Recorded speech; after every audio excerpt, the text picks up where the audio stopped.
clima pesou no Flamengo. Felipe Luiz detonou Pedro publicamente após a vitória do Mengão por 2-0 contra o São Paulo, pelo Brasileirão. Mesmo com a vitória, o assunto da coletiva foi outro. Pedro foi barrado, não foi relacionado para o jogo, mas mesmo assim estava presente no estádio. A ausência chamou atenção, e a explicação veio direto de Felipe Luiz. O técnico não poupou palavras e disparou na coletiva. A atitude do Pedro foi vergonhosa. Faltou respeito com o grupo e com o Flamengo. Segundo Felipe, o comportamento recente de Pedro nos treinos ficou muito abaixo do esperado, e isso não é tolerado dentro do clube. A comissão entendeu que ele não merecia ser relacionado, e a decisão foi mantida com firmeza. O recado do Felipe Luiz foi claro. O que aconteceu foi que o comportamento e a atitude do Pedro durante a semana foi lamentável. Beirou o ridículo para mim. E evidentemente que o Pedro tem os seus problemas pessoais com a diretoria, com o clube, problemas dele. Ele não é de agora que ele vinha treinando mal, vem durante um tempo, só que essa semana ele realmente rompeu para mim com um princípio claro que nós temos como comissão e o grupo de jogadores tem, que é a cultura de treino. E para mim o que ele fez foi uma falta de respeito, a atitude dele nos treinamentos, e não duvidei em nenhum momento de deixá-lo fora da lista de relacionados, porque esse tipo de comportamento pode contagiar, né? Então eu espero que ele recapacite, que ele pense, peça desculpa para os companheiros e volte a ser o Pedro, porque para mim não é só uma falta de respeito com os companheiros, é uma falta de respeito primeiro com ele mesmo. Então, um jogador que tem uma ambição que o Pedro deveria ter, de chegar na seleção brasileira, de jogar outra Copa do Mundo, não pode negociar 1 minuto de treinamento, infelizmente. E essa semana aconteceu. Então, depois, faltou respeito com os torcedores que estão esperando o melhor Pedro, o Pedro de antes da lesão, e nem falar com o clube, né, que paga o salário. Então, basicamente é muito simples. Venho aqui de peito aberto, responder todas as perguntas que vocês queiram sobre esse assunto. Tentei protegê-lo durante muito tempo, mas chega uma hora que ele tem que querer. Tem que partir dele. O Pedro tem que querer mais do que eu não posso querer mais do que ele. E a gente vê no campo a cultura de treino instaurada nesses jogadores, o que eles conseguem correr e conseguem performar, né? O meu olho me diz o que eu vejo no campo, o que eu vejo em cada treinamento, mas temos dados de GPS que dizem que o Pedro é o último em absolutamente tudo durante essa semana. E um jogador que é o último em absolutamente todas as valências físicas, que é alta intensidade, é aceleração, desaceleração, não está pronto para performar.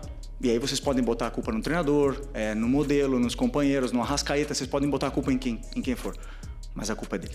E ele tem que querer. A hora que ele querer, eu estou esperando de braços abertos, porque eu não posso ir para o mercado comprar um jogador que faça 30 gols, que nem ele. Ele tá com a gente, ele não é um problema, ele deveria ser a solução. Repito, tem que querer. E a hora que ele querer, que ele pedir desculpa para os companheiros e voltar a treinar no nível que os companheiros dele estão treinando, com certeza não vai ser um problema. Ele vai estar no campo titular, indiscutível.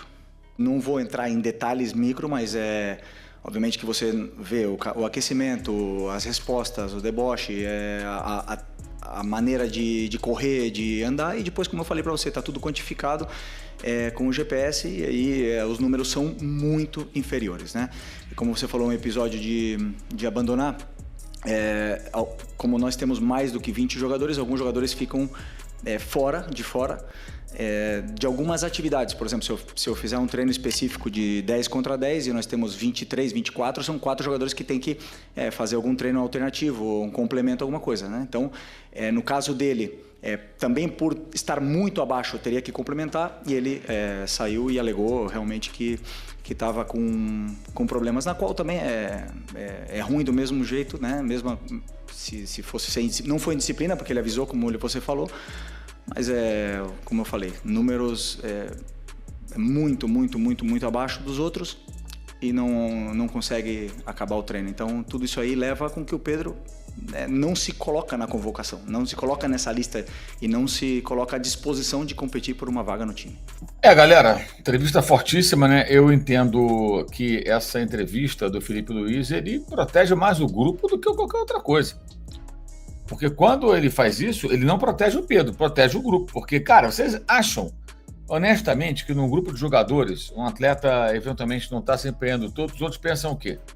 Né? Se o cara não se dedicar como os demais e ele ainda se tiver oportunidades e for intocável, a tendência é esse jogador ele ser visto como um cara privilegiado de motivos demais. E eu entendo também que para o cara chegar nesse ponto, bicho, é porque ele chegou assim, no limite do limite. Isso não começou agora, né?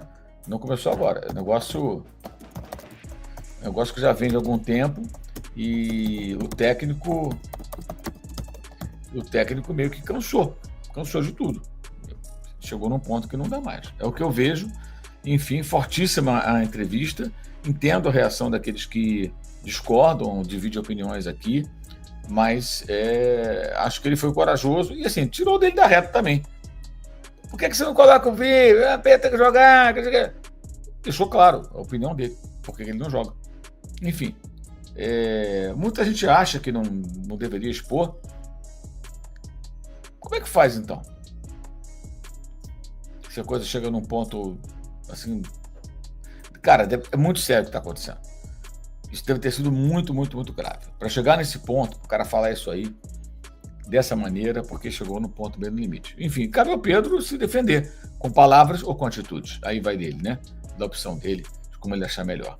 Cara, muito orgulho, porque o Felipe Luiz acabou de confirmar, disse que foi lamentável, disse que se ele não fizesse nada com o Pedro, ia contaminar o grupo, e foi tudo que eu trouxe. Então é orgulho pra caramba do meu trabalho. Deixa eu falar uma coisa pra vocês. Esse Wallace Ian aí, entrou, fez o segundo gol, tirou a camisa, jogou, né? Hoje é cartão amarelo, mas quando eu fiz o gol de bicicleta, aí teve um idiota, um babaca, que me expulsou, né? Gozado como é que é a vida, o futebol muda, né? Fiz o gol de bicicleta, fui expulso. Né? Empatamos o jogo contra o Guarani. Agora os caras jogam a camisa pra cima, tudo, e tá tudo certo. O Flamengo jogou muita bola, né? Tem aí o Bruno Henrique, é um atacante assim, incrivelmente maravilhoso. O Wesley também, lateral direito do Flamengo, jogou muito bem. O Alan, também volante, jogou muito bem. Mereceu ganhar, mas de moleza, assim, sabe? Tipo rachão, sabe? Tipo, o Flamengo foi tipo rachão, jogando contra o São Paulo. Que vergonha o Oscar, hein? Cara, ex-jogador, não deu um chute no gol em 90 minutos, não foi substituído. É um jogador, o São Paulo entra com 10. É inacreditável o Oscar ainda ser bajulado pela mídia idiota, bajulado pelos torcedores do São Paulo. Parabéns ao Luiz Carlos Quartarolo, da Rádio Craque Neto 17, que falou a verdade. Pelo menos o que eu penso e ele pensa também. Pode ser que muita gente pense diferente. É inacreditável, o time do São Paulo morto. Se não fosse o Rafael goleiro, era 5-0. Se não fosse o Rafael, que foi para mim o melhor jogador do São Paulo, o melhor jogador do campo foi o Rafael goleiro. Se não fosse o Rafael, era 5-0. Que mediocridade o time do São Paulo, que time ridículo. E agora, torcedor, será que Felipe tá certo em expor tudo isso publicamente? Ou dava para resolver internamente? Comenta aqui embaixo. Deixa o like, se inscreve no canal e ativa o sininho porque aqui é conteúdo quente e sem enrolação. Futebol Raiz, meu parceiro. Aqui é emoção até o apito final.